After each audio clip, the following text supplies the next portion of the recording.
आज आपण बनवतोय कांदा लसूण मसाल्यातलं चिकन सुक्का। 10 ते 15 मिनिटात हे चिकन छानपैकी तयार होतं। झटपट होणारं चिकन आहे। आपण कांदा चिरून घेतलेला आहे। आपण तेल तापून घेतलंय, तेलामध्ये कांदा लालसर परतून घेतलाय। आलं लसूण पेस्ट टाकली, काळा चिकन मसाला टाकलाय, आपला गरम मसाला 1 चमचा टाकलाय, घरगुती मसाला 1 चमचा टाकलाय आणि आपला सातारा स्पेशल कांदा लसूण मसाला टाकलाय। आता हे चिकन आपण एक अर्ध्या तासासाठी मॅरिनेट करून ठेवलं होतं, स्वच्छ धुवून हळद मीठ आणि दही लावून ठेवलं होतं आपण।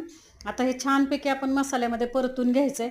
एक 10 ते 15 मिनिटासाठी आपण झाकण लावून ठेवतोय। थोडंसं मीठ घातलेलं आहे चिकनला मी। हे 15 मिनिटांनी आपण काढून बघितलंय, झाकण आपलं चिकन छान शिजलेलं आहे आणि तयार आहे। बिना पाण्याचं हे चिकन 15 मिनिटात शिजतं।